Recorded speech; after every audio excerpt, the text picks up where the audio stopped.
Et bonjour tout le monde, toute nouvelle préparation d'un petit scénario de jeu de rôle, le tyran orc.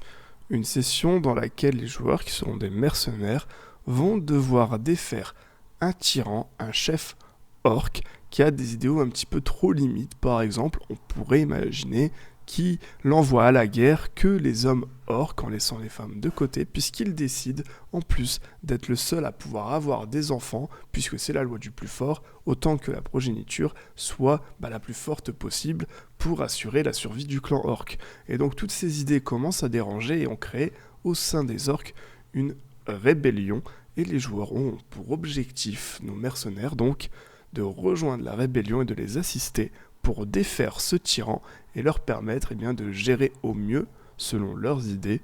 leur clan.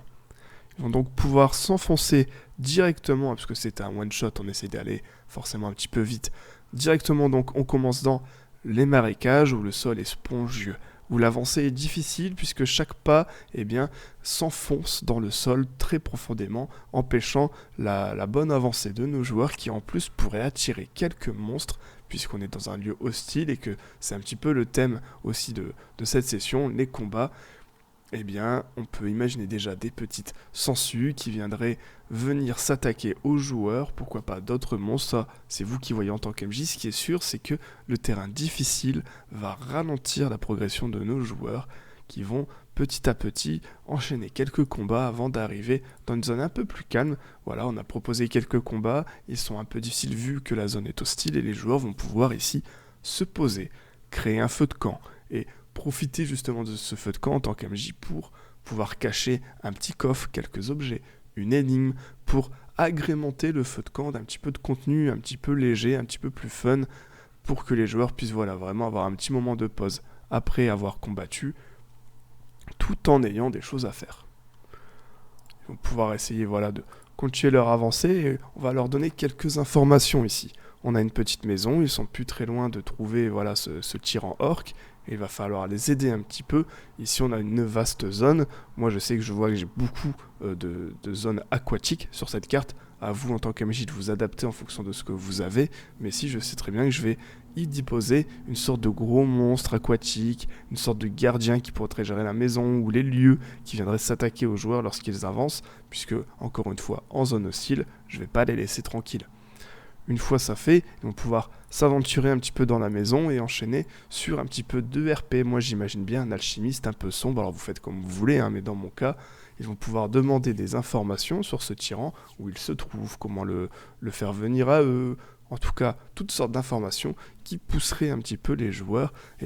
à offrir quelque chose à ce drôle d'alchimiste qui demanderait justement une sorte d'échange. Ils donneraient une information en échange de quelque chose de la part des joueurs, sans forcément que ce soit de l'or, ça peut être des points de vie, quelque chose d'un peu plus sombre,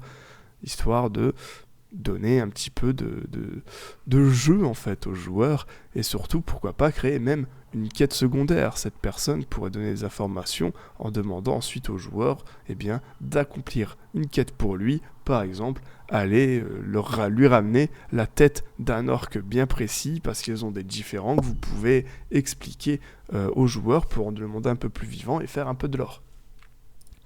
Ce qu'il en est, c'est que les joueurs vont pouvoir continuer le chemin, ils étaient ici, ils vont pouvoir continuer de traverser toute cette zone, tous ces ponts, pour arriver dans une sorte de refuge, non pas un village, mais simplement un petit hameau dans lequel ils vont pouvoir trouver de nombreux orcs, les premiers orcs qu'ils rencontrent, et ce serait en fait le QG de la rébellion. Le but, c'est qu'ils puissent avoir une belle phase RP, recueillir encore quelques informations supplémentaires, notamment sur les règles de comment défaire le tyran orc, prévoir pourquoi pas forcément un plan. Et donc, découvrir que le tyran orc, pour le vaincre, c'est la loi du plus fort et qu'il faut le défier en combat singulier ou du moins dans des règles bien précises. Donc, un combat où le but serait par exemple que les joueurs combattent au nom d'un orc qu'ils voudraient voir à la place de chef et essayent de vaincre ce tyran. Peut-être qu'en jouant sur l'ego de ce chef, il accepterait de combattre plusieurs personnes en même temps, surtout si c'est des aventuriers qui ne sont pas de la même tribu et qu'ils pourraient sous-estimer. Donc voilà, tout un panel de solutions et de stratégies à prévoir qu'on pourrait perturber aussi d'un combat. On pourrait imaginer mettre un combat où les orques alliés à nos joueurs pourraient défendre leur petit hameau. Ça peut être une idée pour rajouter un petit peu d'action dans la zone, c'est pas obligatoire, ça vous permet justement aussi de gérer le rythme de la session pour pouvoir la finir dans les temps. Une fois ça fait, les joueurs vont pouvoir partir en ayant l'information qu'ils devront, dans mon cas, se rendre dans la ville de Gorn, là où se situerait le tyran orc. Ils vont pouvoir repartir dans l'hostilité des marécages, et là encore, on pourrait très bien les empêcher d'avancer convenablement en les enlisant un petit peu dans de la vase, en le faisant en sorte que justement ils s'enfoncent jusqu'aux épaules, essayer de laisser les joueurs s'entraider pour avancer, se tirer en dehors de la vase. On peut imaginer encore quelques sangsues, voire des monstres un peu plus puissants. Encore une fois, puisqu'ils sont en train de s'avancer vers la ville, au fin fond des marécages, il va falloir leur mettre quelque peu de difficulté par l'hostilité de la zone, par des combats ou d'autres choses. Ils vont donc pouvoir continuer d'avancer. Ici c'est la même chose, c'est des petites cartes où moi je mets des chemins de façon à ce qu'ils puissent avancer. On peut imaginer ici qu'avec une sorte de courant, l'eau, la vase ensevelit parfois de temps en temps les terres de façon à pouvoir toujours enliser les joueurs de plus en plus et les embêter un petit peu dans leur progression. On peut très bien, si on veut, et qu'on voit que les joueurs en ont un peu marre de galérer, mettre une zone un peu plus calme, profiter même de refaire un feu de camp si besoin, mettre pourquoi pas quelques orques dans le marécage, histoire de créer un petit peu de RP encore une fois. Donc à vous aussi d'adapter en fonction des joueurs que vous avez. Le but étant, c'est qu'à un moment, les marécages sont un petit peu plus calmes, ils arrivent dans une zone où le sol est un petit peu plus solide, signe de civilisation, qu'elles sont pas loin de la ville, puisque dans une zone où le sol est un petit peu plus solide, il est aussi forcément plus facile d'y construire des choses, et donc des villes, et d'en faire un village. Les joueurs arriveront donc petit à petit, enfin, dans le village de Gorn, un village d'orques, où ils pourront profiter d'une hauteur s'ils veulent observer, mais surtout pouvoir se rendre compte des conflits au sein de ce clan, entre ceux qui sont pour le chef, puisqu'il est le plus puissant, selon les traditions orques et selon ses idéaux, et ceux qui en seraient contre, qui seraient plutôt du côté de la rébellion, et qui souhaiteraient vaincre ce tyran pour mettre quelqu'un d'autre à sa place.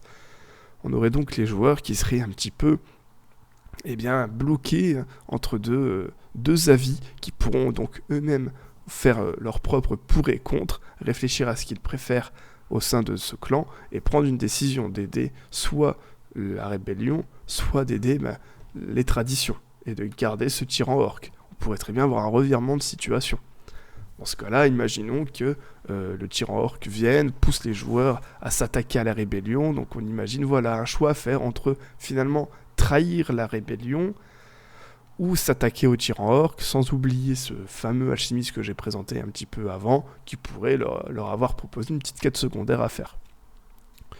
Donc là on a le choix, soit ils retournent à la rébellion pour un petit peu tout massacrer et laisser bien le tyran continuer son règne, soit s'avancer pour s'attaquer au tyran orc au fond de son arène. Alors entre deux, avant d'arriver à l'arène, moi ici, je mets encore une toute petite carte de transition, ça me permet de jauger, de regarder l'heure, est-ce que je dois garder les joueurs ici en mettant un peu de contenu, est-ce que juste je mets même pas la carte en visu, parce que les joueurs avancent convenablement et qu'on va finir la session à l'heure. Dans ce cas, je passe directement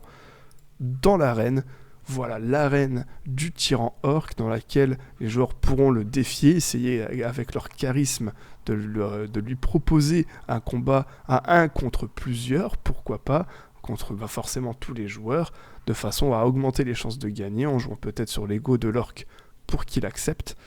Et ici, face aux tribunes et aux spectateurs, le combat pourra commencer, un combat féroce, forcément avec un chef orc qui doit être obligatoirement redoutable, c'est le boss de la session. Et puis dans ce combat, justement, faire en sorte que l'orc, je sais que je lui ai donné quelques capacités un peu spéciales, il pourra aller dans la lave en prenant quelques dégâts, mais il sera un petit peu résistant, là où les joueurs s'ils y tombent, ils risquent complètement de mourir sur le coup. Avec ce tyran orc qui, pareil, pourra rentrer en rage, avoir une sorte de phase 2, donc vous gérez votre boss comme vous voulez en tant qu'MJ, mais ici le but c'est un combat qui doit être épique et extrêmement difficile pour les joueurs. Suite à ça, l'orc vaincu, dans les règles de l'art évidemment, sans utiliser d'objets ou quoi que ce soit, va pouvoir finalement, après sa mort, céder sa place à quelqu'un d'autre, et donc forcément au champion orc que les joueurs auront représenté et qui pourra prendre sa place pour finir cette session. On peut imaginer aussi que dans le groupe il y ait un orc et que ce soit lui qui prenne la place de leader au sein de ce clan. Ça peut être aussi un cap d'évolution pour un personnage au cours d'une campagne. Donc j'espère que toutes ces petites idées pour un petit one-shot ou plus vous ont plu. On se retrouvera pour de prochaines vidéos. Ciao tout le monde.